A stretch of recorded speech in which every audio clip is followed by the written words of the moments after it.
Tous les préparateurs mentaux veulent coacher le mental des athlètes et être magnifiquement payés pour ça. Mais qui peut vraiment le faire ? Avoir un diplôme est au mieux utile, mais jamais suffisant pour accompagner les sportifs de ses rêves.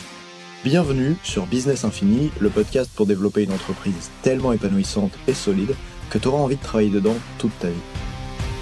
Tu vas découvrir comment j'ai multiplié mon chiffre d'affaires par 36 en 5 ans et obtenu un tel succès dans le sport de haut niveau que j'ai dû m'entourer d'une équipe de coachs à force d'être débordé de demandes. Je m'appelle Nathan Delacoste et je vais te dire les erreurs à ne pas commettre, celles qui m'ont fait perdre tout mon temps, qui ont parfois ruiné ma santé et certainement détruit mes résultats, mais j'ai compris comment faire mieux et grâce à ces épisodes, diffusés chaque semaine par Ready to Rock, je te le transmets. On dit que la compétition ça se joue dans la tête, je vais te montrer que l'entrepreneuriat aussi. Bonne écoute de Business Infini.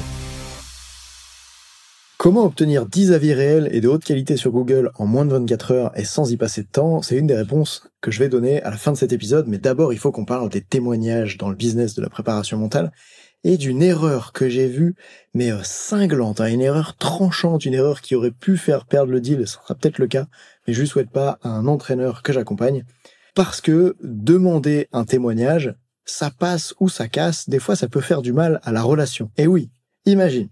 Si moi, je suis champion du monde, et toi, tu viens me voir, et tu es préparateur mental, et tu veux travailler avec moi, et que on n'a pas encore signé le deal ensemble, et tu me dis déjà, au fait, quand on travaillera ensemble, est-ce que je pourrais dire à tout le monde que je travaille avec toi, et tu pourras faire un témoignage pour dire que c'est trop cool de bosser avec moi?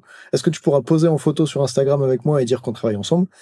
Alors là, tu fais face à de grandes difficultés à venir, je te déconseille de faire ça. Et en fait, pour te raconter la situation, c'est celle d'un entraîneur que j'accompagne, qui a eu la bonne idée de proposer au club dans lequel il intervient bénévolement un contrat. Et comme il intervient bénévolement dans le club, lui, il s'est dit, tiens, quelle pourrait être la meilleure compensation pour moi? Il a compris que il fallait donner avant de recevoir, et il était tout à fait d'accord avec le fait d'intervenir bénévolement, parce qu'il voyait un moyen là-bas de développer ses compétences, etc. Donc moi, je comprends cet entraîneur qui cherche un moyen d'être payé pour le travail bénévole qu'il va faire. Et en soi, c'est bien, sauf que quand ça se transforme en on n'a même pas encore travaillé ensemble, que je fais déjà un contrat dans lequel j'explique que je vais te demander de m'autoriser à communiquer sur le fait qu'on travaille ensemble, eh bien là, il y a un problème. Et en fait, dans le club, ils l'ont mal pris à ce moment-là. Donc, je veux revenir là-dessus. Ce qui est super important, c'est qu'un témoignage, ça ne se demande pas au début d'une intervention, ça se demande à 2 moments possiblement.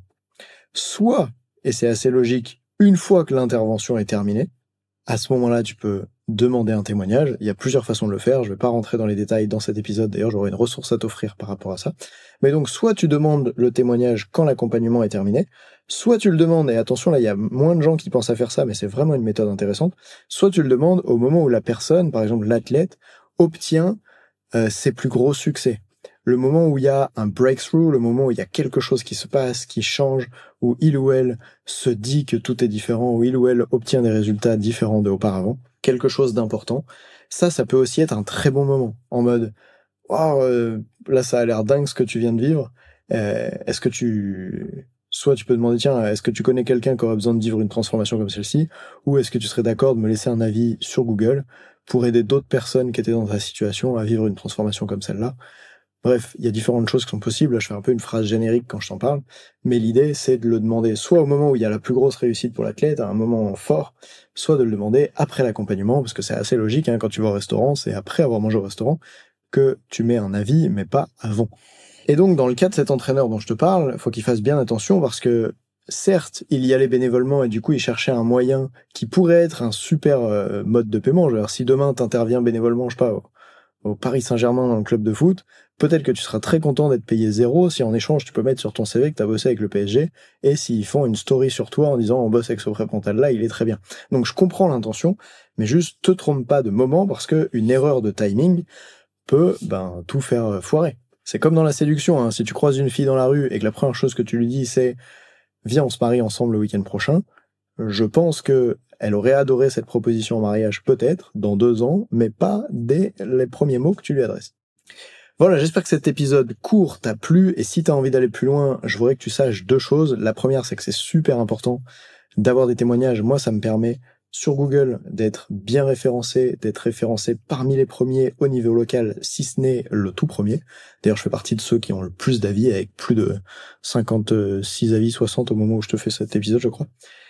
Et surtout, ces témoignages-là, ils me permettent aujourd'hui de recevoir 1, voire 2 demandes entrantes chaque semaine de gens qui veulent travailler avec moi.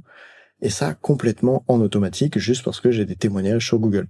Donc voilà, je te donne une astuce que j'ai, ça va faire grandir mes concurrents si on te considère comme un concurrent à moi, mais c'est pas grave, j'ai envie que les préparateurs mentaux ils puissent vivre de leur passion, et ça c'est vraiment un très bon moyen de vivre de sa passion, donc je veux t'offrir quelque chose pour t'aider à accéder à ça. Voici ce que je vais t'offrir. J'ai créé un e-book, j'ai créé une formation écrite, un PDF, qui s'appelle « Comment obtenir 10 avis réels et de haute qualité sur Google », donc 5 étoiles, avec du texte, en moins de 24 heures et sans y passer de temps. 10 avis, j'insiste, réels, de vraies personnes que tu as vraiment rencontrées, etc. Comment obtenir 10 avis réels et de haute qualité sur Google en moins de 24 heures et sans y passer de temps. J'ai accompli cette performance en 2024 et je voulais te montrer comment la renouveler, toi, dans ton business. Comment faire pour avoir 10 super avis en moins de 24 heures avec la méthode que je te propose. Pour obtenir cet e-book, c'est très simple. Tu dois payer 10 000 euros. Non, je plaisante. Tu me contactes et je te l'envoie. Tu me contactes, par exemple, sur LinkedIn, Nathan Delacoste, ou tu me contactes sur Instagram, Nathan Delacoste aussi, voire même par mail si t'es un petit peu plutôt du côté email. nathan@readytorock.fr. Bref, contacte-moi quelque part, dis-moi que tu veux l'e-book pour booster ces témoignages et je te l'enverrai avec plaisir. PS, je te demanderai peut-être en échange un avis sur le podcast.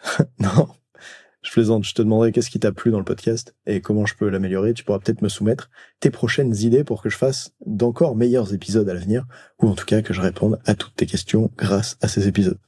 Allez, j'espère que ça t'a plu, et tiens, en parlant de témoignages, si jamais tu peux cliquer pour mettre 5 étoiles sur ton appli, ça m'aiderait beaucoup à faire connaître le podcast. Et si je le fais connaître, qu'est-ce qui se passera ? J'aurai envie de le faire longtemps, et donc tu auras des épisodes de ouf, encore plus longtemps, pour gagner encore plus de sous, travailler avec les sportifs de tes rêves, être magnifiquement payé pour ça. Bref, c'est win-win là-dedans. Donc je te laisse cliquer sur les 5 étoiles, j'espère, et on se retrouve très vite dans un prochain épisode. Salut.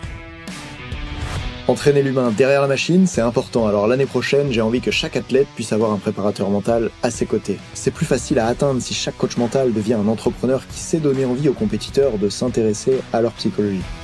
C'est en créant un business solide avec des revenus confortables et la liberté de travailler comme tu aimes que tu pourras le mieux les accompagner. En écoutant Business Infini, tu te donnes les moyens de développer ça. Bien joué. Si tu veux progresser en coaching, tu peux aussi écouter mon autre podcast, Obsession Progression, et même le partager aux athlètes pour qu'ils comprennent l'intérêt de la préparation mentale. Salut!